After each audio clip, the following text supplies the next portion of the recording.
In this video, we'll be talking about factorization. Let's start with the basic definition of factorization first. Factorization is defined as the process. It is the process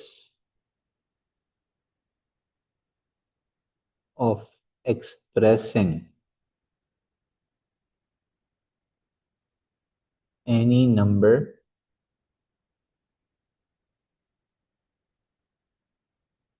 or algebraic fraction or algebraic expression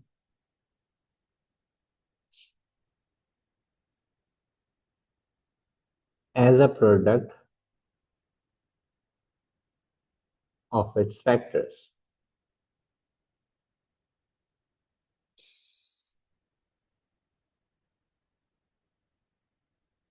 To understand this definition with the help of numbers, you can consider the example of maybe 6. 6, we know that it's a composite number. And this 6 can be written as the product of factors as 2 into 3. That gives us 6. This can also be written as 1 into 2 into 3.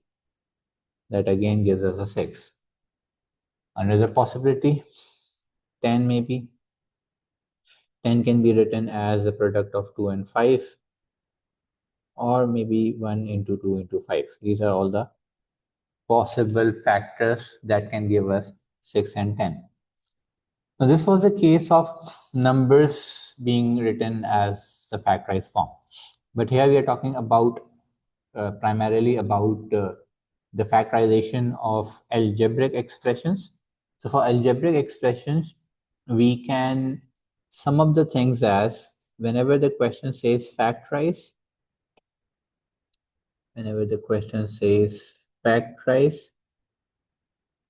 generally speaking, there are 4 techniques to be kept in mind to factorize. The very first thing what you look when the question says factorize, you look for taking common.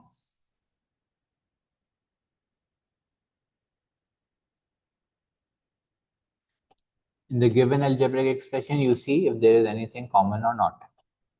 Second thing what you look for is the application of an identity. And out of all the algebraic identities, you just need to be careful for only one identity here, and that is this identity a square minus b square, which gives us a plus b into a minus b.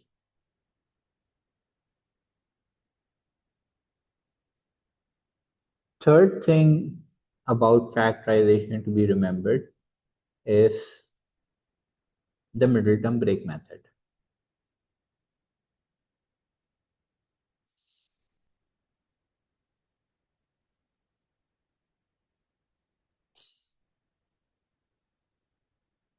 Last, it's the technique of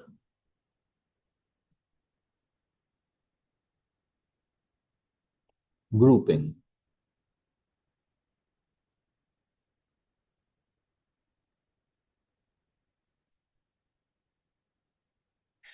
Now, generally speaking, whenever there is a question about taking common in factorization, usually there are 2 to 3 terms involved.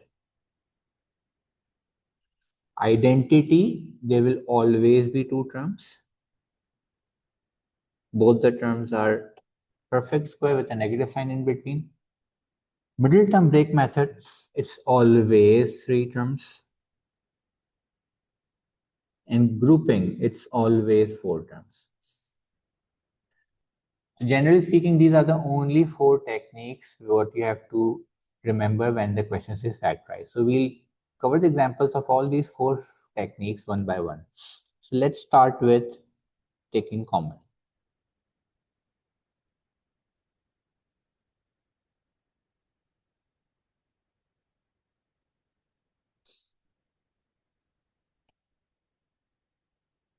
We'll try to understand all these concepts with the help of a few examples.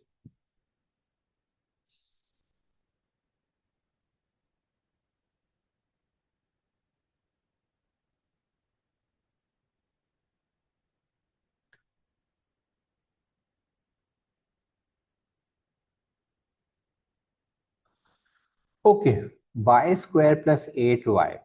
Now there are two terms given here, and you have to see if there is anything common here or not. So for y square and 8y, you can see y is a factor which is common for both the terms. Y is there in y square as well as in 8y.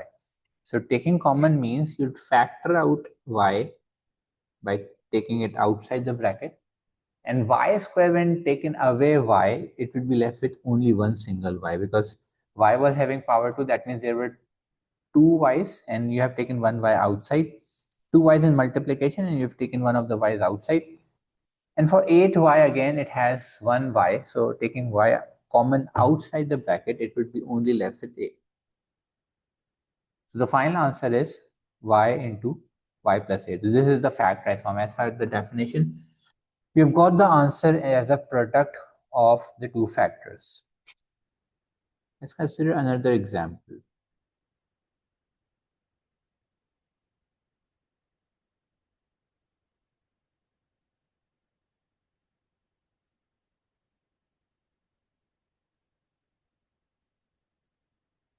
It's not necessary that you'll always be getting the variables to be taken common.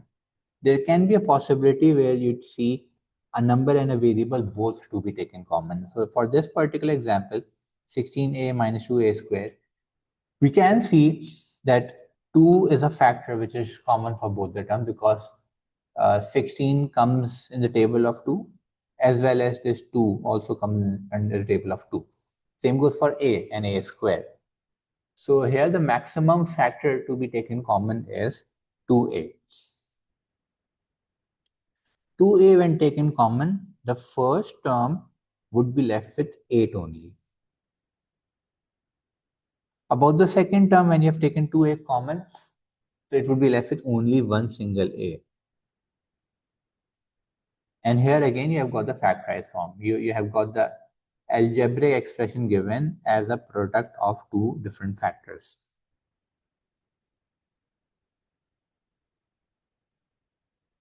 Let's consider another example where we have three terms given.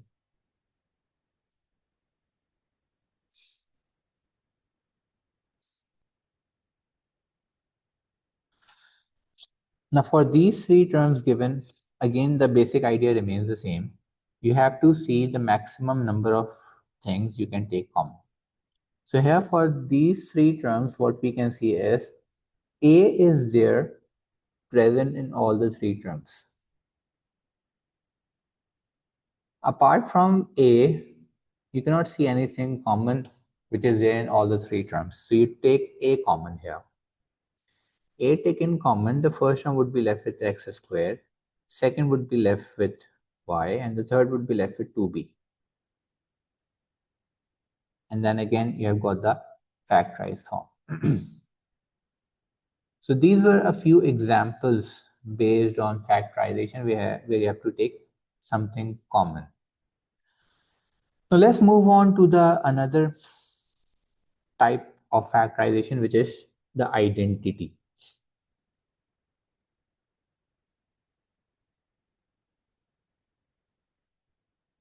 And for this identity to be applied for factorization, you just need to remember this identity, which is a square minus b square is equals to a plus b into a minus b.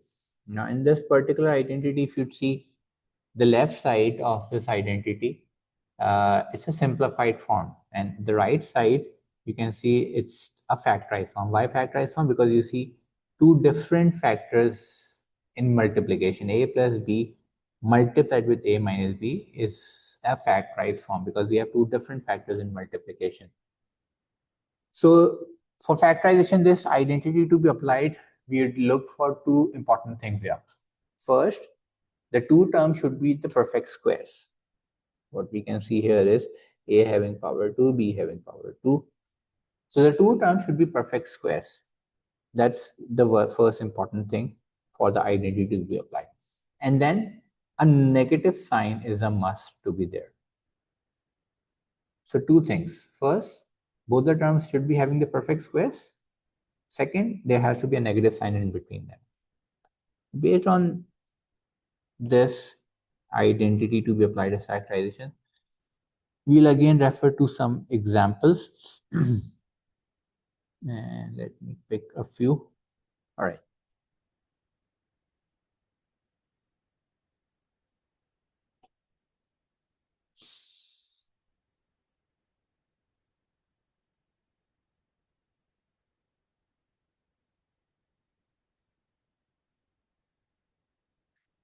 X square minus 9. Now, x square minus 9, you can see that for x square minus 9, you can clearly see that x square is a perfect square for x.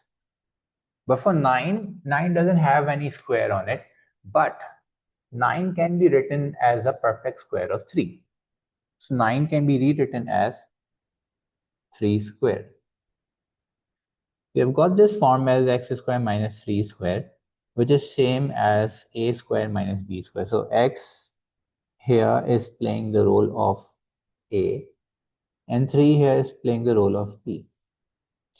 So that is of the form a square minus b square, which is equivalent to a plus b into a minus b. So we'll write this as a plus b into a minus b as x plus 3 into x minus 3. And here you can see it's the factorized form, the product form. We'll have a look at one more example.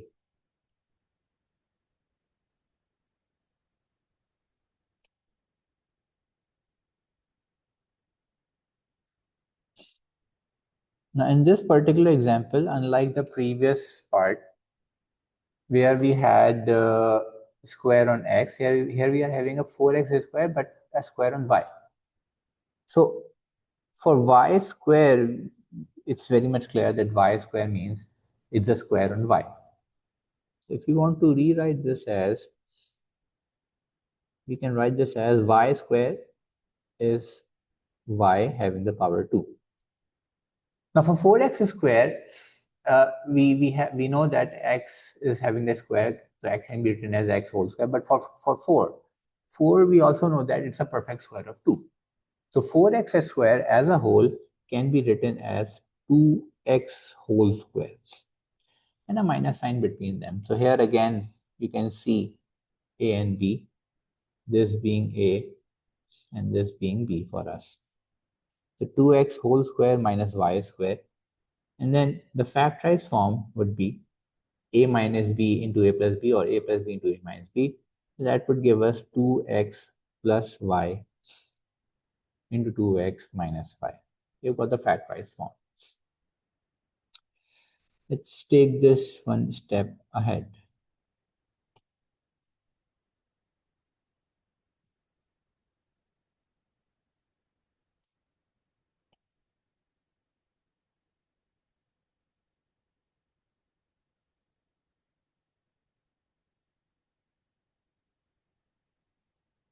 In this particular example, we can see a fraction as well. And the basic idea remains the same.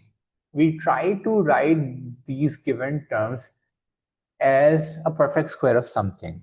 9, we know that it's a perfect square of 3. M square is a perfect square of m. So 9m square minus 4 upon 9n square.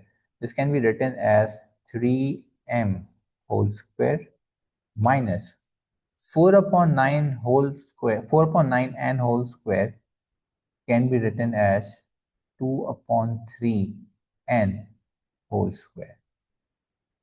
Now again, we have got the a's and b's here, and this can be written as the factorized form as 3m minus 2 upon 3n into 3m plus 2 upon 3n.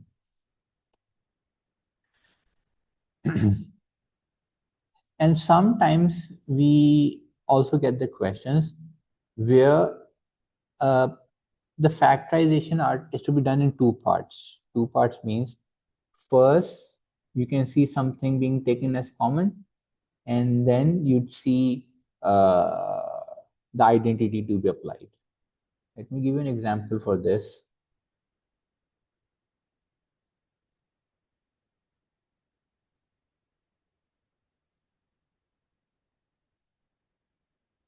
Now, in this example, we cannot see the terms being the perfect square of some numbers. But what we can see initially is there is something to be taken as common. So both these terms, you can see 12 and 3, you can take 3 common. And for both these terms having x involved, you can take x also common. So 3x taken common, first term would be left with 4x square minus 3x taken common, the second term would be left with y square. And now inside the bracket, 4x square minus y square, you can see both the terms are having the perfect squares. So this can be rewritten as 4x whole square can be written as 2x whole square minus y square.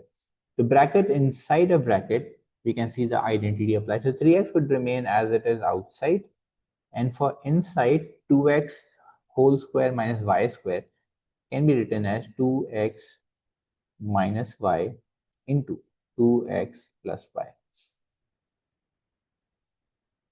Okay, so this was all about identity. Now we'll move for the third type of factorization, which is the middle term break method.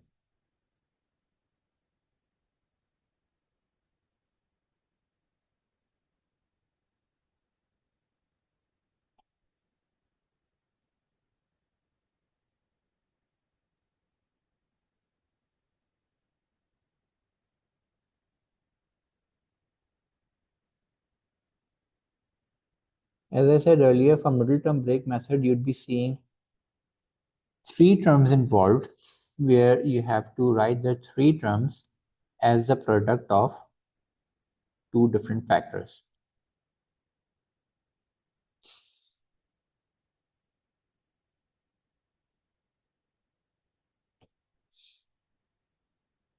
We'll do the examples here.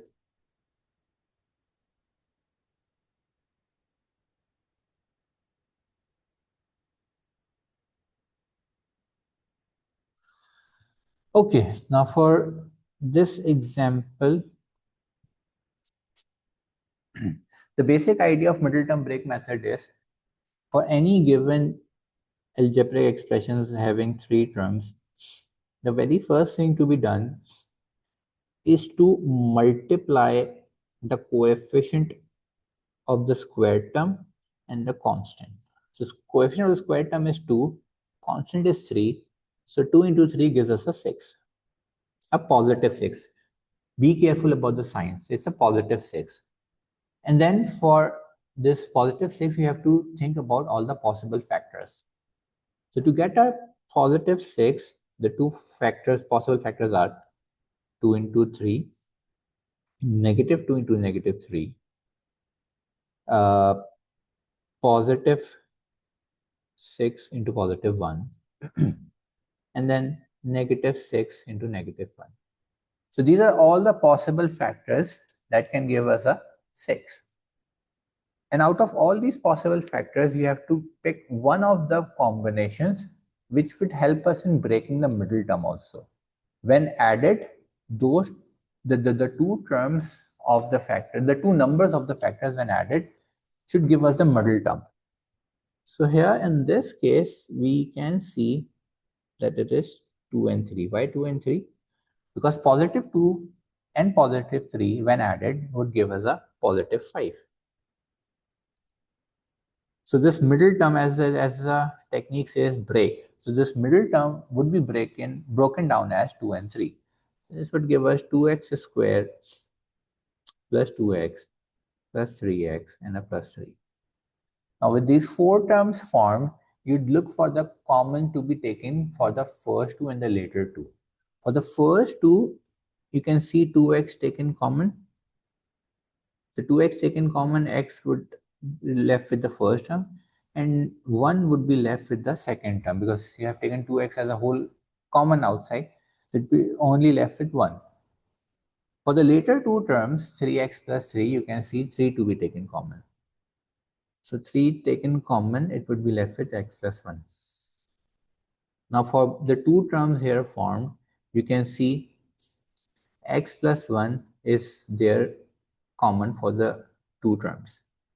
So now you take x plus 1 common, and for the first term x plus 1 taken common, you'd be left with 2x, and for the later term taking x plus 1 common, you'd be left with 3. So 2x, x plus 1 into 2x plus 3 is the factorized form here.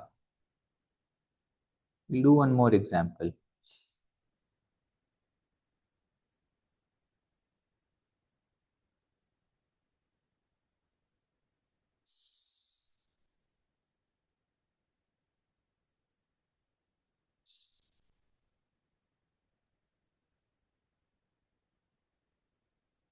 So we'll follow the same technique.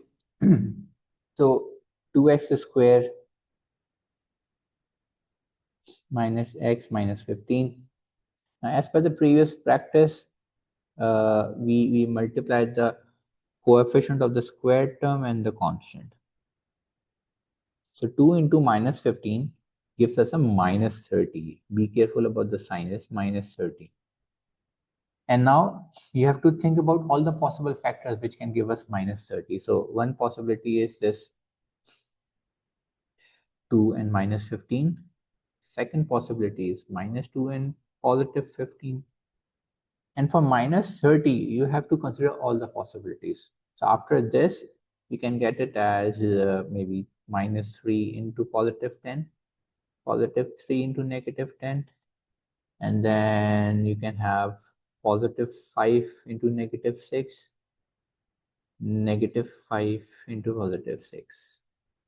So these are all the possible factors which can give us minus 30.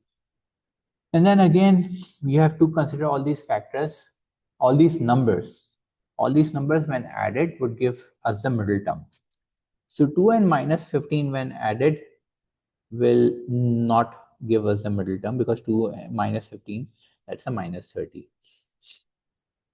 Minus 2 plus 15 would give us a positive 13, so that's also not possible. Minus 3 and plus 10 added would give us a positive 7, so that is also not possible. Positive 3 negative plus negative 10 would give us a negative 7, that's not possible. Positive 5x, positive 5 and negative 6 would give us a negative 1. And yes, we have to get a negative x, negative 1x. This is the possible combination to be taken to break the middle term. So it would be 2x squared plus 5x, negative 6x, negative 15. And like the previous case, you look for the common between the first two and the later two. For the first two, x can be taken common. So x taken common, it would be left with 2x plus 5. And here, minus 6x minus 15. Here you take, you can see minus 3 to be taken common. So minus 3 taken common. First would be left with 2x. Second would be left with positive 5. And here again, 2x plus 5 is a common factor for both. So 2x plus 5, you write as the first factor, and the later two factors are this x and minus 3. So x minus 3 is the second factor. We'll do one more example here, and then we'll move for the last technique for factorization, and that is grouping.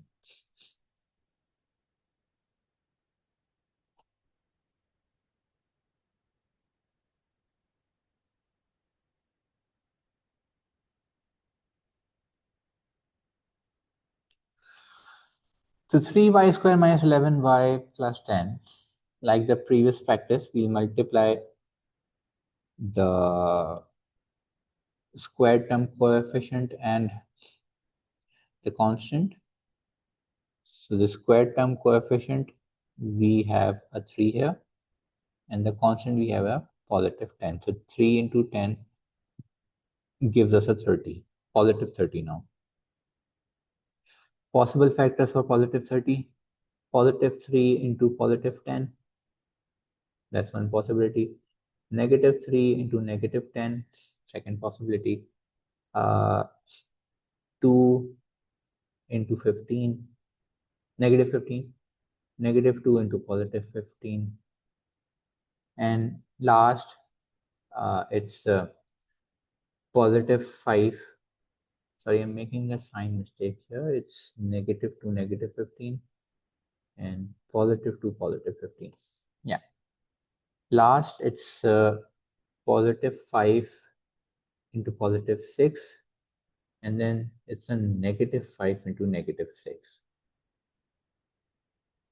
So looking at all these possible factors for 30, now you have to look for their addition to get the middle term. 3 plus 10 gives us a 13, which is not possible because we have to get a negative 11. We have to get a negative 11 here. Minus 3 minus 10 would give us a minus 13, not possible. Minus 2 minus 15, that would give us a negative 16, not possible. Positive 2 positive 15 would give us a positive 17, not possible. Positive 5 positive 6, again not possible. But then here negative 5 and negative 6 would give us a negative 11, which is very much possible. So this middle term would be broken down as 3y square minus 5y minus 11y plus 10. Sorry, minus 6y it is.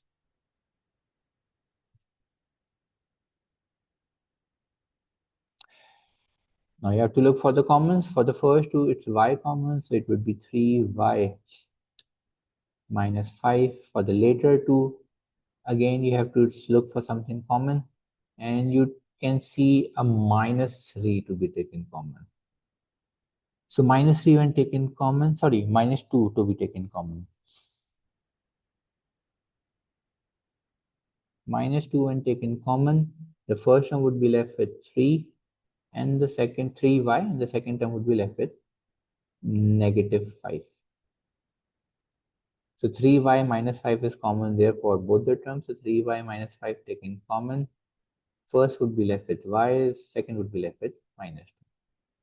So here we have got the factorized form.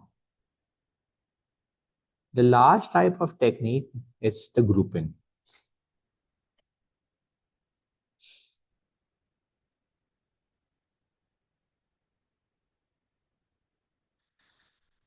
And for grouping, we will always be having 4 terms.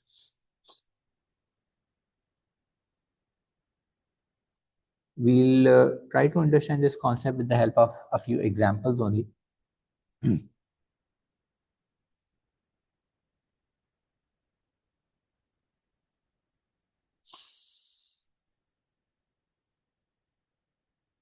Now for grouping, whenever you have 4 terms, like for the middle term, when you had 4 terms, you look for common for the first one and the later two. The same technique would be applied here for grouping. You look for the common for the 2 terms. For the first 2 terms and the later 2 terms, you would be seeing something common. So for the first 2 terms here, you can see A is common. So A taken common, the first term would be left with H, second term would be left with minus K. For the later 2 terms, you can see B is common. So B taken common, first term would be left with H, second term would be left with K. Now here again, 2 different terms formed. You can see H minus K, a common factor for the 2 terms. So you take this H minus K common,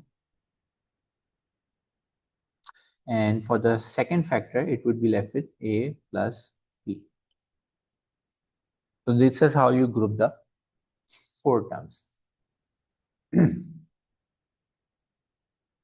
We'll do one more example.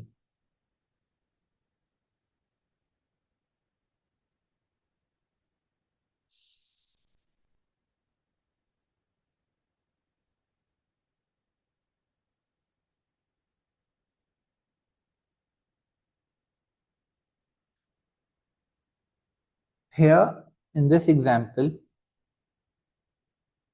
for the first two terms, you can see we can take 2a common. And for the later two terms, you can see b taken common. We'll do the same thing for the first two. We'll take 2a common. It would be left with x and y for the second term. And for the later two terms, b taken common, the first term would be left with x and the second term would be left with y. And here again, x plus y is a common factor for the two terms. So x plus y written first, and then it is 2a and b, making up the second factor. So 2a plus b. One last example.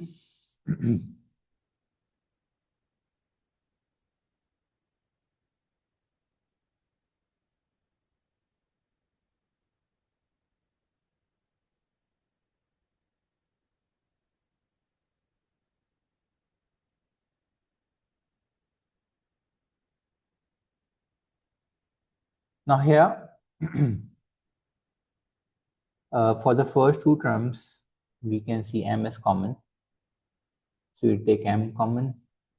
First term would be left with s, and the second term would be left with 2t squared. For the later two terms, we can see n is common. In fact, minus n is common. We take minus n common. And for the first term would be left with s, and the second term would be left with 2t squared. And s plus 2t squared is a common factor for the two terms. So s plus 2t squared, you take common, and the second factor would be m minus. So this concludes all the four types of factorization, and I've explained all four factorization with the help of examples. So I hope factorization is all clear to you now.